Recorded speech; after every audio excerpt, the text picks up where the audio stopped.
ہماری اپنی جو تاریخ ہے بر صغیر کی وہ بہت رچ ہے، لٹریری تاریخ بھی. آپ یہ دیکھیں کہ بے دل جیسا شاعر، خسرو جیسا شاعر کہاں دنیا میں پیدا ہوا ہے. اقبال اور غالب کو تو آپ چھوڑ ہی دیں، وہ تو خیر مانے ہوئے شعراء ہیں. پھر دیکھیں مغلوں کے زمانے میں یہاں پورا ایران کے جو شعراء ہیں، وہ جو معاصر رحیمی ہے، جو عبد الرحیم خان خانہ کا جس نے لکھی ہے بایوگرافی فارسی میں، وہ تو 110 شعراء کا ذکر کرتا ہے جو خان خانہ کے دربار سے منسلک تھے، جن میں وہ ملک قمی بھی تھا، ظہوری بھی تھا. تو جو میں یہ سمجھتا ہوں کہ ارطغرل بھی ٹھیک ہے، لیکن پہلے اول خیش بعد درویش ابتدا اپنے گھر سے کرنی چاہیے. جی کرنی چاہیے. اصل میں وسائل کا معاملہ ہے شاید وہاں پہ، چونکہ ان لوگوں نے بنا لی یہ چیز تو ہم نے اس کو پکی پکائی لے کے کھا لی. لیکن میرا خیال ہے اب اس جانب توجہ ہوئی ہے تو شاید آنے والے وقت میں کچھ چیزیں ہمیں نہیں. شاید صاحب میں یہاں یہ عرض کروں کہ ایک زمانے میں ہمارے ڈراموں کی بہت ڈیمانڈ تھی پوری انڈیا میں. میں ایک دفعہ انڈیا گیا تو وہ وہاں جا کر پہلے تھانے جانا ہوتا ہے، تو جب تھانے گیا تو تھانے دار نے پوچھا کہ آپ کچھ کیسٹس لائے ہیں ہمارے لیے پاکستانی ڈراموں کی. میں نے کہا جی مجھے نہیں پتا تھا، میں لے آتا. تو اب وہ دور تو گزر گیا، لیکن میں کہنا یہ چاہتا ہوں کہ اگر ہم اچھے ڈرامے اس زمانے کے کر سکتے ہیں پیدا، تو ہماری جو تاریخ ہے. ابھی مجھے ایک دوست ہیں میرے برخوردار طاہر علی بندیشہ، انہوں نے کچھ لنکس بھیجے ہیں مڈل ایسٹ سے کہ عربوں نے چاروں جو امام ہیں ابو حنیفہ، شافعی، مالک، حنبل، ان پر ڈرامے بنائے ہیں. اچھا فرزدق جو شاعر ہے اس پر ڈرامہ بنایا ہے.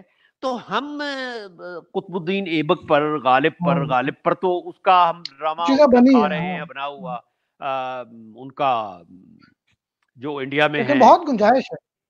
جی تو یہ سارا کام ہم کر سکتے ہیں، وسائل بھی ہیں ہمارے پاس، غالباً شوق نہیں ہے، شوق کی بات ہے. ہاں ترجیحات بھی نہیں ہے. اچھا یہ سجاد خالد صاحب ہمارے دوست ہیں، کہہ رہے ہیں جی ہم سب گھر والے ٹی وی پہ آپ کی گفتگو سن رہے ہیں.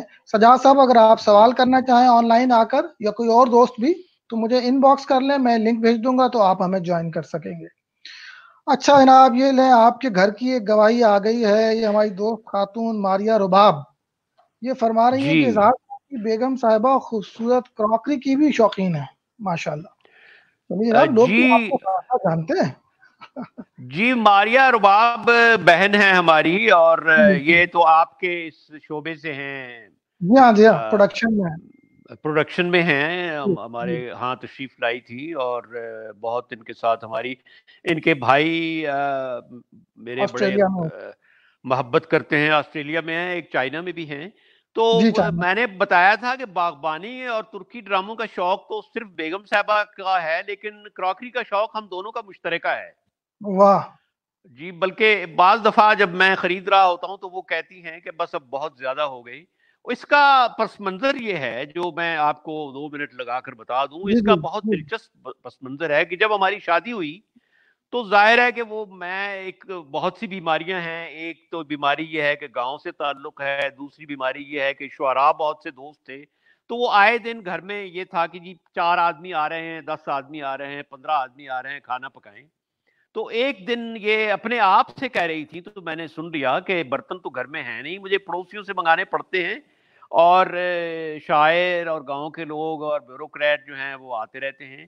تو تب میرا ماتھا ٹھنکا. تو اس کے بعد پھر میں نے برتن خریدنے کا شروع کر دیا کہ بھئی یہ جو ہے بیگم صاحبہ کا تانا تو نہیں کہنا چاہیے، لیکن ان کا ایک کمنٹ تھا، یہ دوبارہ نہ سننا پڑے. تو اس سے پھر ایک کراکری کا شوق بھی پیدا ہو گیا. لیکن یہ اس میں تھوڑا سا آرٹ کی بھی گنجائش ہے اس شوق میں کہ آپ وہ پیالی چائے کی خریدتے ہیں جس میں آپ کو پیالی چائے پینے کا زیادہ شوق پیدا ہو جائے. تو یہ ایسا سلسلہ ہے. بہرحال یہ ایک ذرا مہنگا شوق ہے، یہ عمراء کے لیے ہے، ہم جیسے لوگوں کے لیے نہیں ہے. صحیح. اچھا جناب ادب پہ تو خاصی بات ہو گئی، اب ذرا آتے ہیں تھوڑا سا ہم اپنے ارد گرد اپنے ملک کی طرف، ملکی مسائل کی طرف. آپ ایک زمانے میں نقیب رہے ہیں تبدیلی کے اور امیدوں کے سفر میں، اس قوم کے ساتھ نوجوانوں کے ساتھ شریک بھی رہے، جو میرا تاثر ہے جہاں تک مجھے یاد ہے. تو پوچھنا یہ تھا کہ جناب اب کہاں کھڑے ہیں؟ ہاں اب تو کہیں بھی نہیں کھڑے ہونے کی جگہ ڈھونڈ رہے ہیں. وہ محاورہ ہے نا پنجابی کا کہ تم مجھے کھڑا ہونے کی جگہ دو تو بیٹھنے کی ہاں میں خود بنا لوں گا. تو ہم تبدیلی کے نقیب رہے ہیں، لیکن وہ قائد اعظم سے کسی نے پوچھا تھا رحمت اللہ علیہ سے کہ آپ تو ہندو مسلم یونٹی کے تھے نقیب، تو انہوں نے کہا تھا کہ ہاں ایک زمانے میں پرائمری جماعت میں بھی پڑھتا تھا. صحیح. تو فی ہم نے ہمارا اس وقت یہ تھا نقطہ نظر، اور بڑا ریشنل اور لاجیکل تھا کہ جس کو آزمایا نہیں ہے اس کو آزما لیں، اور آزمانا آزمانے چاہیے. کے بعد آپ آزاد ہیں کہ آپ کیا سبق حاصل کرتے ہیں، کیا نتیجہ نکالتے ہیں. تو میری طرح ہر شخص جو ہے وہ ایک نتیجہ نکال بیٹھا ہے. تو اس لیے کسی کے اس وقت کہنا کہ بھئی اس کو آزما لو، اس میں تو کوئی حرج نہیں ہے. اور اگر جی اچھا بالکل. پرفارمنس ہو تو دوسری دفعہ وہ جو کہتے ہیں نا کہ ایک بار دیکھا ہے دوسری دفعہ دیکھنے کی ہوس ہے، جو ہمارا مشہور ادبی فقرہ ہے. تو ہوں. اللہ کرے کہ ایسے حالات ہو جائیں کہ دوسری دفعہ دیکھنے کی ہوس ہو. بظاہر تو مجھے لیکن یہ ابھی تک امکان بہت کم نظر آ رہا ہے. ہاں یہی میں چاہ رہا تھا کہ اس پہ تھوڑا سا آپ تبصرہ کریں کہ ابھی تک جو معاملات ہیں اس حکومت کے، گو کہ ان کے مسائل بھی ہیں، یقیناً نا تجربہ کاری بھی ہوگی اس میں، کچھ لمیٹیشنز بھی ہیں، داخلی اور خارجی حالات بھی ہوتے ہوں گے. پھر کچھ لوگ نیت کی بات کرتے ہیں، پھر کچھ لوگ خان صاحب کو الگ کرتے ہیں، ان کی ٹیم کو الگ کرتے ہیں، پھر کچھ لوگ یہ کہتے ہیں کہ خان صاحب کو کتنا الاؤ کیا جا رہا ہے، اسپیس کتنی دی جا رہی ہے، وغیرہ وغیرہ. تو یہ جو ڈائنامکس ہیں اور جو مختلف پہلو ہیں اس حکومت کو ایویلویٹ کرنے کے، اگر مختصر سا کچھ اس پہ آپ اپنا تجزیہ دے سکیں. دیکھیں ایک تو بات یہ ہے کہ جو بھی حکومت ہو اس کو 5 سال پورے کرنے چاہیے اور اس کے درست. بعد ہمیں ایک انالیسس کرنا چاہیے. دوسری بات یہ ہے کہ حکومت کو تنقید جو ہے وہ خندہ پیشانی سے برداشت کرنی چاہیے. درست جیسے بات ہے. اگر اور یہ دیکھنا چاہیے کہ زبان خلق کیا کہہ رہی ہے، کیونکہ زبان خلق تو نقارہ خدا ہوتی ہے. تو اگر بہت سے لوگ، بہت سے قلمکار عوام، بہت سے لکھنے والے، بہت سے خیرخواہ یہ کہتے ہیں کہ فلاں صوبے کا فلاں چیف منسٹر ٹھیک نہیں ہے، یا الیکٹڈ لوگوں کی تعداد کم ہو رہی ہے، سلیکٹڈ لوگوں کی تعداد زیادہ ہو رہی ہے، جی ہاں. ایڈوائزر زیادہ ہو رہے ہیں، اسپیشل اسسٹنٹ زیادہ ہو رہے ہیں، تو ان چیزوں کو کھلے دل کے ساتھ، خندہ پیشانی کے ساتھ دیکھنا چاہیے. اب میں یہ دیکھ رہا تھا کہ ہماری آبادی 20 کروڑ ہے، تو ہماری جو کابینہ ہے اس کی ہاف سینچری ہو گئی ہے. تو میں دیکھ رہا تھا کہ بھارت کی آبادی 1 ارب سے زائد ہے، اور ان کے ہاں 60+ کی ہے کچھ کیبنٹ کی صحیح. تعداد. اسی طرح امریکہ کی آبادی 35 کروڑ ہے، تو ان کے ہاں 25 اور 30 کے درمیان ہیں منسٹرز. اسی طرح 2-3 ملک ہیں جو ہم سے آبادی میں زیادہ ہیں، انڈونیشیا ہے، برازیل ہے. تو یہ ساری چیزیں جو ہیں یہ دیکھنی چاہیے. اور میں سمجھتا ہوں کہ کسی بھی حکومت کی کامیابی کے لیے جو سب سے آسان نسخہ ہے وہ یہ ہے کہ جو بھی تنقید آ رہی ہے لوگوں کی طرف سے، اس میں دیکھا جائے کہ تجاویز کتنی ہیں. اور صحیح. یہ جو تنقید آ رہی ہے پتہ چل جاتا ہے کہ یہ تنقید خیرخواہی سے ہو رہی ہے یا برائے تنقید ہو رہی ہے. تو جو تنقید خیرخواہی کی بنیاد پر ہو رہی ہے اس کو اس کھاتے میں نہیں ڈال دینا چاہیے جو کھاتا تنقید برائے تنقید کے لیے بنا ہوا ہے. اگر میرا خیال ہے یہ کیا جائے تو موجودہ حکومت کو کافی کامیابی حاصل ہو سکتی ہے. لیکن وہ جس طرح انگریزوں نے ایک بڑا آسان کا بنایا ہوا ہے فارمولا کہ اٹس اے بگ اف، تو اف بہت بڑا ہے اگر یہ اللہ کرے ہو جائے. بالکل درست. بالکل درست. تو میں اگر یہ کہوں کہ آپ، ایک تو اصولی بات یہ آپ نے فرمائی کہ اس حکومت کو، کسی بھی حکومت کو بلکہ 5 سال پورے ملنے چاہیے تاکہ اس جی کے بارے میں حتمی رائے قائم کی جا سکے. دوسرا جو مجھے آپ کی باتوں سے تاثر مل رہا ہے کہ ابھی تک کی جو کارکردگی ہے اس کے حوالے سے اب آپ کی کچھ زیادہ امیدیں شاید باقی رہ نہیں گئیں، بس ایک اصول ہی رہ گیا جی کہ جی اس میں دیکھیں کچھ چیزیں ایسی ہیں کہ جن سے انکار نہیں کیا جا سکتا. مثلاً میرا جو اپنا پروفیشن ہے سرکاری ملازمت کا، تو یہ جن صاحب کو وداؤٹ نیمنگ اینی بڈی انہوں نے سول سروسز ریفارمز کا سربراہ لگایا ہے، وہ پہلے بھی ٹیسٹ ہو چکے ہیں اور وہ 64 بیچ کے ہیں. تو کسی ینگ ایسے آدمی کو لگانا چاہیے. جیسے مختصر میں یہ کہوں کہ سول سروسز ریفارمز کے بارے میں مجھے کوئی امید نہیں ہے. اسی صحیح. طرح جو اسٹیٹ بینک کی گورنرشپ ہے اس کے بارے میں بھی بہت بڑا سوالیہ نشان ہے کہ ہم 22 کروڑ آدمی، 20 کروڑ آدمیوں میں سے ہمیں کوئی ایسا آدمی نہیں ملتا اپنے ہاں کہ جو یہ عہدہ سنبھال سکے. اسی طرح آپ دیکھیں کہ جو بہت بڑا اعتراض تھا پچھلی پنجاب حکومت پر کہ انہوں نے ایک اپنا کھولا ہے اسکول جس کا نام آپ کی ملتا ہے ویب سائٹ سے جی. تو سرکاری اسکولوں پر جو تھا وہ توجہ کم تھی. لیکن میں یہ دیکھ رہا ہوں کہ میرا تعلق چونکہ گاؤں سے ہے اور میں گاؤں سے مسلسل رابطہ رکھتا ہوں, تو کوئی امپروومنٹ ان 2 سالوں میں ایسی نہیں آ رہی کہ جو سرکاری سکول ہیں جو بغیر چھتوں کے ہیں, بغیر بیٹھنے کے ہیں. تو یہ اگر آپ سیکٹر وائز کر لیں کہ اسٹیٹ بینک کا ہے, معیشت کا ہے, سول سروس ریفارمز کا ہے, ایجوکیشن کا ہے, ہیلتھ کا ہے, تحصیل میں اگر آپ فتح جنگ, مانسیرا, مردان, جیلم, سہاوا جا کر سول ہسپتال دیکھیں تو وہی حالت ہے جو پہلے تھی. کاٹن ہے تو کینچی نہیں ہے, کینچی ہے تو ڈاکٹر نہیں ہے, ڈاکٹر ہے تو اس کا ڈسپینسر نہیں ہے. تو یہ خان صاحب نے, اللہ ان کو زندگی دے, ہمیں بہت یہ کہا تھا کہ اصل افرادی قوت ہمارا سرمایہ ہے. تو افرادی قوت کے ساتھ سوشل سیکٹرز جو ہیں وہ وابستہ ہیں, خاص طور پر ایجوکیشن ہے اور ہیلتھ ہے. تو اس پر ہمیں توجہ دینی چاہیے. اللہ کرے کہ ہم توجہ دے سکیں. جی بالکل درست فرمایا. اچھا, یہ ہمارے ایک دوست ہیں عمار راجپوت صاحب, یہ فرما رہے ہیں کہ حسن عسکری صاحب ایک وقت تک جس ادبی جمود کا ذکر کیا کرتے تھے, کیا آپ سمجھتے ہیں کہ ہم ابھی بھی اسی عہد میں ہیں؟ نیز کیا آپ بھی میری طرح یہ محسوس کرتے ہیں کہ انتظار حسین و ناصر کاظمی جیسی دوستیاں اور تاثیر و عسکری جیسے ادبی ٹکر کے مارکے اور محافل اب انقاع ہیں, جس کی وجہ سے ادب سے سیکھنے سکھانے اور محظوظ ہونے والے خاصے متاثر ہو رہے ہیں اور تشنگی بڑھ رہی ہے؟ دیکھیں, یہ تو اس کا جواب یہ ہے کہ ایک تو ہر زمانے میں رہے ہیں, گروپس بھی رہے ہیں اور مارکے بھی رہے ہیں اور دوستیاں بھی رہی ہیں. وہ بعض دفعہ یہ ہوتا ہے کہ کچھ دوستیوں کو زیادہ پروجیکشن مل جاتی ہے. جیسے میں سمجھتا ہوں کہ ناصر کاظمی اور انتظار حسین کی جو دوستی ہے اس کو پروجیکشن بہت زیادہ ملی ہے. اسی طرح حسن عسکری صاحب کا. اب میں 2 چیزیں ہیں جن کا میں قائل نہیں. ایک تو یہ کہ جی یہ کمپیوٹر کا زمانہ ہے تو ادب جو ہے کون پڑھے گا, ایک تو میں اس بات کا قائل نہیں. اور دوسرا ادبی جمود. اب سینئرز بیٹھے ہیں, افتخار عارف صاحب اور ہمارے دوست جلیل علی صاحب جو بہت انٹلیکچوئل ہیں. مجھے نہیں لگتا کہ کوئی زمانہ بھی ادبی جمود کا ہوتا ہے. آپ دیکھیں, اگر آپ غالب سے لے کے آج تک دیکھیں تو کون سا ایسا ڈیکیڈ ہے, اگر آپ اس کو ڈیکیڈز میں تقسیم کر لیں تو کون سا ایسا ڈیکیڈ ہے جس میں اچھے شاعر نہیں پیدا ہوئے, اچھے نثر نگار نہیں پیدا ہوئے. تو میں نہیں سمجھتا کہ ہم آج بھی ادبی جمود کا شکار ہیں. آج بھی لکھ رہے ہیں لوگ, خود علی صاحب اور افتخار عارف لکھ رہے ہیں, وحید احمد لکھ رہے ہیں, سعود عثمانی لکھ رہے ہیں, کراچی میں اجمل سراج لکھ رہے ہیں, طارق صاحب لکھ رہے ہیں, ہمارا بابا ظفر اقبال ابھی تک لکھ رہا ہے اور بہت اچھا لکھ رہا ہے. تو یہ میں تو ادبی جمود کا قائل نہیں ہوں. لیکن بہرحال یہ ایک رائے ہے, میری رائے غلط بھی ہو سکتی ہے. جی بالکل درست. اچھا, یہ ہمارے وہی دوست کشمیر والے وہ ایک سوال پھر لے کر آئے ہیں, سہیل صاحب. وہ کہتے ہیں کشمیر کے حوالے سے پاکستان کی صحافت, اس میں صحافت کا سفر آپ کس نظر سے دیکھتے ہیں؟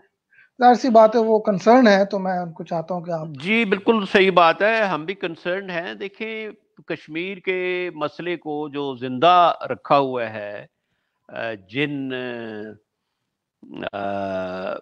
کرداروں نے, ان کرداروں میں پاکستانی صحافت کا بہت بڑا نام ہے. یعنی ہمارے تو ایسے ایسے اخبار بھی رہے ہیں کہ جن کے ہاں کشمیر مستقل ایک صفحہ رہتا ہے. جی بالکل. جیسے بین الاقوامی خبریں ہیں, ملکی خبریں ہیں, شہر کی خبریں ہیں, کشمیر کا ایک پیج ہے. تو ہمارے ہاں کشمیر ہمیشہ سے ہماری صحافت کا حصہ رہا ہے. اور میرا خیال ہے کہ کوئی ہفتہ ایسا نہیں گزرتا جس میں 2 3 4 اچھے کالم کشمیر پر نہ آ جائیں. ہمارے دوست ہیں ارشاد محمود, وہ تو خیر اس حوالے سے کافی تخصص ہے, اسپیشلسٹ ہیں. لیکن باقی جتنے بھی ہیں ہمارے کالم نگار, سہیل وڑیچ ہیں, ہارون رشید ہیں, یاز امیر ہیں, ندیم ہیں, ہمارے ینگ جو لوگ ہیں, یاسر پیرزادہ ہیں, وجاہت ہیں, یہ سب لکھ رہے ہیں. ڈاکٹر صفدر محمود نے بہت لکھا ہے. تو کشمیر ہمارے ملک کے ہر طبقے کا مسئلہ ہے, صرف حکومت کا یا صرف عساکر کا نہیں ہے. عوام کا بھی ہے, میڈیا کا بھی ہے, قلمکاروں کا بھی ہے, فکشن لکھنے والوں کا بھی ہے، تاجروں اور ڈاکٹروں کا بھی ہے، ہر شخص کشمیر سے وہ وابستہ ہے اور کنسرنڈ ہے۔ بالکل درست فرما رہے ہیں آپ۔ یہ عبد الرافع صاحب پوچھ رہے ہیں سندھ میں گورنر راج کا سننے میں آ رہا ہے، آپ کی کیا رائے ہے؟ پتہ نہیں یہ کوئی نئی خبر ہے شاید، یا میری نظر سے نہیں گزری۔ نہیں، ہم نے تو نہیں سنا۔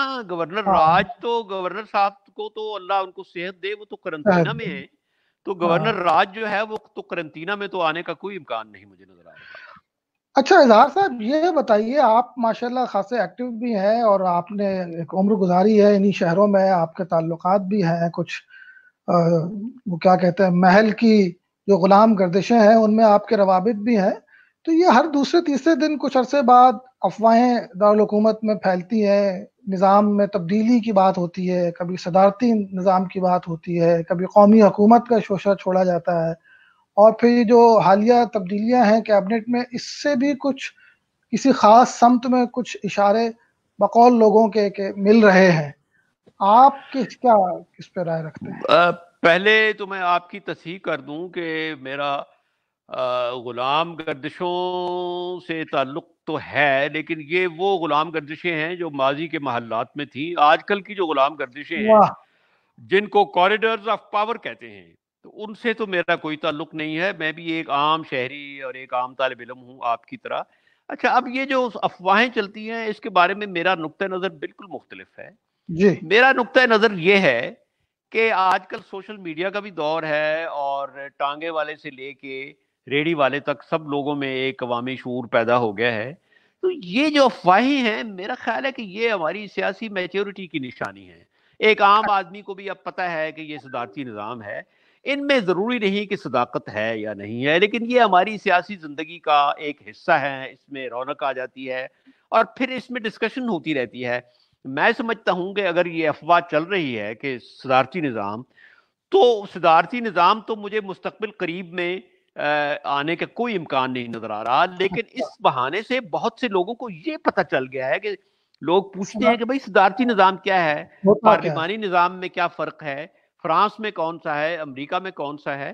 تو ہے؟ یہ ایسی افواہیں اڑنی چاہیے، اڑنی اور چاہیے۔ اگر نہ اڑیں تو ایسے مسائل خود۔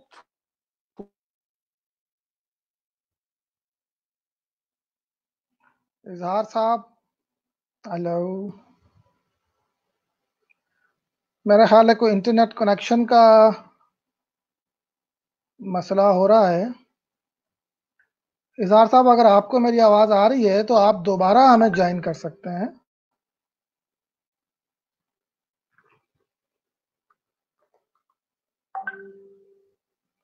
اس دوران اگر کوئی دوست کمنٹ کرنا چاہے یا سوال کرنا چاہے آن لائن آ کے، تو آپ مجھے ان باکس کر سکتے ہیں، میں آپ کو آن لائن لے لوں گا۔